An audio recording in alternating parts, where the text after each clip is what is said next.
Hey everybody, I just got some breaking news, some inside information, as it were, from inside of Blackmagic Design. So there's not normally a lot of leaks that come out of Blackmagic, but I guess somebody inside wanted to get some information out there. So I got an email from somebody who works at Blackmagic, and they provided some information about an upcoming product line, not just a single product, but actually at least a couple, maybe even three. And they gave me some details on it. I want to share those with you. So there's a new line of ATEM switchers coming out, believe it or not. It seems like the market's already pretty flooded with different models, but apparently Blackmagic felt like they needed some more, and so we've got some new ones coming, hopefully before too long. Apparently the products are close, but not quite ready to ship, so we might see them at NAB, but I'm suspecting an announcement might be more somewhere in the June, July time frame. So the new product line is based on the ATEM Mini, ATEM Extreme. Blackmagic's had a lot of success with those, and they wanted to continue to innovate and add new capabilities and also keep up with the times, things that are changing in the whole world of video, not just in the professional realm, but also more consumer friendly and in particular more social. So I'm going to give you some more information about what I found out. I intentionally did not print out the email that I got because I don't want to cause anybody any sort of grief there inside of Blackmagic, but apparently what they're doing is they're now embracing vertical video. Like, it's been a big deal in social for a little while now, and apparently Blackmagic really wants to dive in with both feet and come up with a product line that's specifically made for that. So let me read over some of the features of the new product. Apparently, vertical 16 or 9x16 format instead of the traditional 16:9.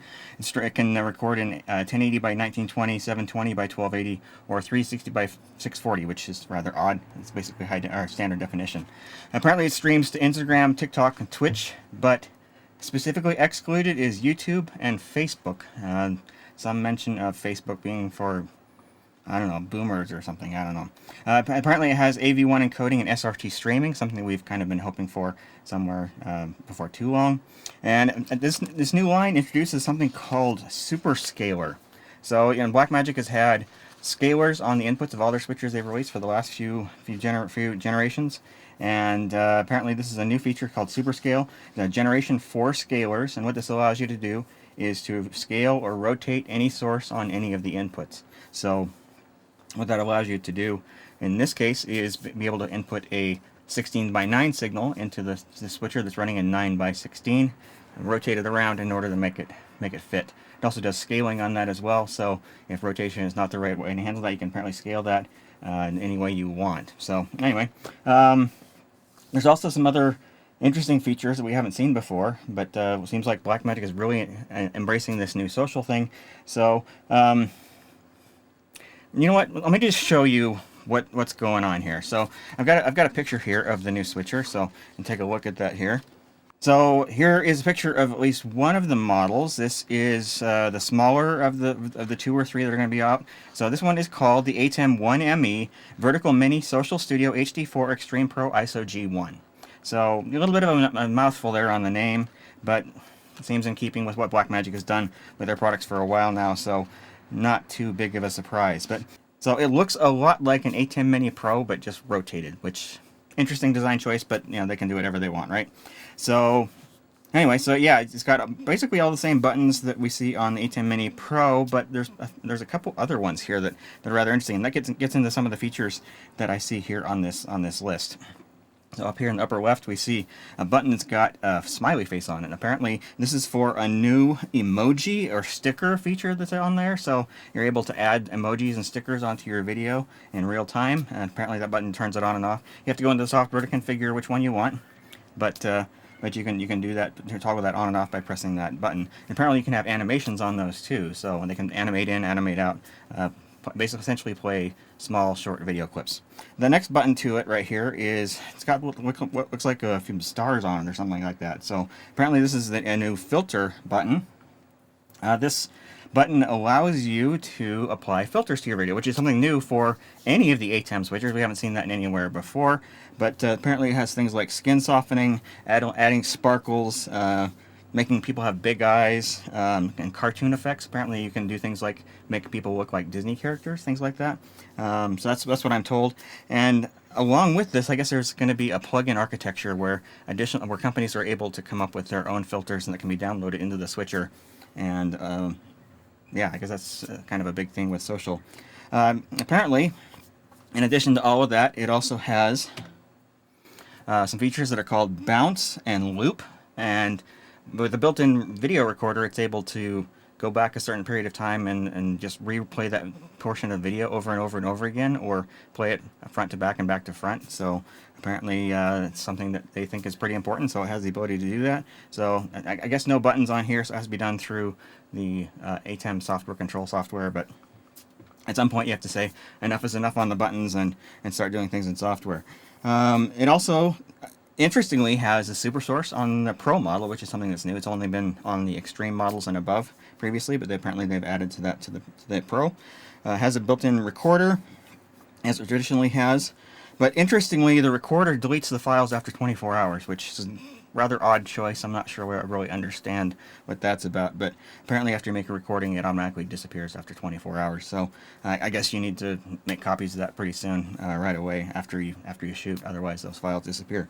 And aside from that, it has all the features, other features that are available in the ATEM mini series. It's just vertical. So, and then in addition to that, there is apparently an Extreme model as well, in addition to the Pro. So, sort of like how I have the ATEM Mini Extreme here. Apparently there's a new vertical version of this one as well. And I'm let you in on a secret. I actually have the beta version of the software installed on this, and I'm going to do a demonstration of some of those features here in just a bit. So anyway, but they have an Extreme version of this one as well. In addition to having more inputs, it also adds some additional features. So it adds cloud recording, so you're able to take your video and stream that up to a Blackmagic Cloud device automatically. It has the plugin feature that I mentioned a minute ago. Apparently the plugin is reserved for the Extreme. It also has something that's called AI face tracking, which we don't really know exactly what that's about, but yeah, apparently they're embracing some artificial intelligence technologies. And the other one of those that's rather interesting is Ultimat 13 AI, which is very interesting because they just came out with Ultimat 12 not too long ago, and apparently they're coming out with an Ultimat 13, which uses artificial intelligence. And the cool thing about this, from what I understand, is that it doesn't require a green screen. It's actually able to separate the subject from the background using AI. So yeah, no green screen is not required anymore with Ultimat 13. So, and then the other feature which I thought was really puzzling, it includes ChatGPT 4. So I'm not sure what they're going to do with that. The version of the software I have doesn't have that feature, but we'll see. Maybe they've done something cool with that. Maybe they're, I don't know, generating images or video in real time based on text that you provide. We don't know. That's kind of up in the air. It's a secret feature that we don't know anything about just yet. So anyway, with that, I'm going to show you guys a little bit of some of the features here on the Mini Extreme. I guess they started with the Mini Extreme when they were working on this product line, and they were able to bake a lot of the features into this. This doesn't have everything that the new one's going to have, but I'm able to demonstrate at least some of that, particularly the scaling and rotation. So I do have a camera set up in vertical mode. I've got that connected here along with the other cameras that you're seeing here and as well as above. So those are going into here. The downside to this is that in order to control this, I have to do it through a terminal window. The ATEM software control software has not been updated to work with these new features. But I do have the software installed on here, and I'm going to demonstrate that here in a minute. But everything here looks pretty normal, and nothing is screaming that there's anything different about this. But apparently, in order to activate these new features into vertical mode, there was no button for it. So what they did is they took advantage of the internal gyroscope or accelerometer that's in here. And so what you have to do is you have to actually pick up the ATEM Mini Extreme here and rotate it just like that. And apparently by doing that, that tells the device that it now needs to operate in vertical mode. So yeah, it's just the accelerometer that's inside that detects that rotation and switches over into vertical mode. So with that, I'm going to reconfigure things here a little bit, and then I'm going to let you see what's going on with the video on the side of your screen. Okay, so now you're looking at the output of the ATEM Mini Extreme with this new software installed on it. This is a pre-release, so we're going to expect a few little glitches here and there. But for the most part, a lot of the rotation and scaling stuff should actually be working. So right now you're seeing the vertical camera that I have set up here. And if I go up very quickly and cut, you'll be able to see that I've got my other camera hooked up here too. and cut back. And I've also got my computer hooked up here, so if I click there and then cut back, you can see that I've got the computer going into that as well. Apparently, since it does have SuperSource, we're able to do some cool things with that. So if I come over here and SuperSource and then cut, you can see that I've got 2 different video sources set up side by side there, and then can cut back. So yeah, now with that said, I'm going to kind of go in here and type in some commands here to start controlling this. Okay, all right, and with that, if I now press cut, it should go to this alternate SuperSource layout where you can see the 2 cameras in a different layout there, and cut back. And let me do a little bit more here. Okay, and then I'll cut to my main camera. Oh, wait. Try that again. Yeah, something's not right there. Let me try here. A little bit more. Okay. That's not right. Let me try the computer input here. Whoa. Yeah.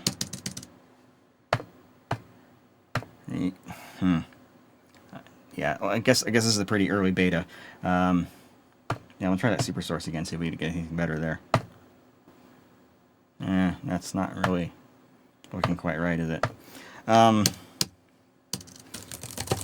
me try something else here.